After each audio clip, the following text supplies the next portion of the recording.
খুবই পাওয়ারফুল বশীকরণ মন্ত্র নিয়ে হাজির হয়েছি, মিলন বশীকরণ করার মন্ত্র। এই মন্ত্রটির মাধ্যমে আপনারা সর্বোপরি বশীকরণ করতে পারবেন যে কোনো পুরুষ বা যে কোনো নারী, যাকে ইচ্ছা আপনারা বশ করতে পারবেন। তার বয়স যেমনই হোক, সে বিবাহিত হোক অবিবাহিত হোক, সর্বোপরি সবাইকে বশীকরণ করতে পারবেন এই মন্ত্রটির মাধ্যমে। এই মন্ত্রটির মাধ্যমে আপনার যে কাউকে আপনার পছন্দ, আপনার প্রেমিক প্রেমিকা বা আপনার বন্ধু বা আপনার ভাবি, যেই হোক না কেন, যাকে আপনি বশ করতে চান তাকে আপনি বশ করতে পারবেন। সে নারী হোক পুরুষ হোক, যেই হোক না কেন, তাকেও আপনি বশ করতে পারবেন 100% গ্যারান্টি সহকারে। তো প্রাণপ্রিয় ভক্তগণ, আপনারা যদি এই মন্ত্রটির মাধ্যমে সঠিক নিয়মে কাজটি করতে চান, পুরো ভিডিওটা না টেনে মনোযোগ সহকারে দেখবেন, আমার নিয়মটি শুনবেন। আমি যে নিয়মে কাজটি করতে বলতেছি সেই নিয়মে সঠিকভাবে শুনে বুঝে তারপরে সেই নিয়মের উপর কাজটি করবেন। তাহলে অবশ্যই অবশ্যই আপনারা এই মন্ত্রটির মাধ্যমে সফলভাবে 100% গ্যারান্টি সহকারে কাজটি করতে পারবেন এবং কি আপনারা 100% কাজের ফলাফল পাবেন। তো প্রাণপ্রিয় ভক্তগণ, আজকে আমি যে মন্ত্রটি নিয়ে আপনাদের সামনে হাজির হয়েছি সেই মন্ত্রটি আপনারা স্ক্রিনে দেখতে পারতেছেন, মিলন বশীকরণ করার মন্ত্র। মন্ত্রটি আমি আপনাদেরকে বলে দিচ্ছি, মনোযোগ সহকারে মন্ত্রটি শুনুন।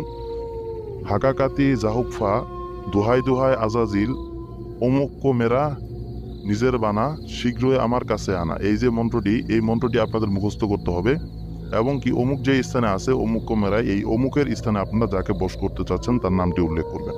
তার নামটি উল্লেখ করার পর আপনারা এই মন্ত্রটি মুখস্থ করে এই মন্ত্রটি আপনাদের সিদ্ধ করতে হবে। মন্ত্রটি সিদ্ধ করার জন্য যে কোনো একটি নির্জন স্থানে যাবেন, গিয়ে আপনারা যে কোনো একদিন এই মন্ত্র সিদ্ধ করতে হবে। সপ্তাহে একদিন আপনারা এই মন্ত্রটি সিদ্ধ করতে পারবেন, সেটি হচ্ছে শনিবার। শনিবার ছাড়া কোনোদিন এই মন্ত্র সিদ্ধ হবে না। সপ্তাহে একদিন আপনারা এই মন্ত্রটি সিদ্ধ করবেন শনিবারের দিন। শনিবারের দিন আপনারা যে কোনো একটি নির্জন স্থানে গিয়ে পাক পবিত্র অবস্থায় পাক পবিত্র স্থানে বসে এই মন্ত্রটি পশ্চিম দিক হয়ে বসবেন। বসে এই মন্ত্রটি আপনারা 313 বার পাঠ করবেন, তাহলে এই মন্ত্রটি সিদ্ধ হয়ে যাবে। মন্ত্রটি সিদ্ধ করার পর আপনারা মন্ত্রটি যদি সঠিকভাবে সিদ্ধ করতে পারেন তাহলেই কিন্তু আপনারা কাজের ফলাফলটা পাবেন, নতুবা কিন্তু আপনাদের কাজটা হবে না। এই জন্য মন্ত্রটি এক দিলে এক মনে এক দিনে বসে সুন্দরভাবে সঠিকভাবে মন্ত্রটি সিদ্ধ করবেন নিয়মটি বুঝে। মন্ত্রটি সিদ্ধ করার পর তারপর আপনারা এই মন্ত্রটির মাধ্যমে সপ্তাহের যে কোনো দিন যে কোনো সময় এই মন্ত্রটির মাধ্যমে কাজ করতে পারবেন। আপনারা যাকে বশ করতে চাচ্ছেন ইনশাআল্লাহ তার নামটি যে আপনারা উল্লেখ করে মন্ত্রটি মুখস্থ করেছিলেন এবং কি মন্ত্র সিদ্ধ করেছিলেন, সেই মন্ত্রটির মাধ্যমে আপনারা কাজটি করবেন। আপনার যেই স্থানে কাজটি করবেন সেই স্থানে আপনাদের একটি আসন সাজাতে হবে।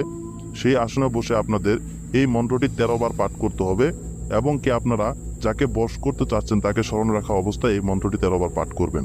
ইনশাআল্লাহ আমি যে নিয়মটি বললাম সেটা অনুসরণ করে যদি কাজটি করতে পারেন, অবশ্যই অবশ্যই এই মন্ত্রটির মাধ্যমে আপনারা যে কোনো পুরুষ, যে কোনো নারী বা যে কোনো যুবতী মেয়ে বা যে কোনো বিবাহিত মেয়ে, যে কোনো ধরনের নারী বা যে কোনো ধরনের পুরুষকে আপনারা বশ করতে পারবেন 100% সফলভাবে, 100% গ্যারান্টি সহকারে। আর কাজটি করার আগে অবশ্যই অবশ্যই আমার কাছ থেকে অনুমতি নিয়ে তারপরে কাজটি করবেন। আর আপনাদের যে কোনো প্রয়োজনে যে কোনো সমস্যার জন্য আপনারা আমার সাথে যোগাযোগ করবেন। ইনশাআল্লাহ অবশ্যই অবশ্যই আমার কাছে সব ধরনের সমস্যার সমাধান পাবেন।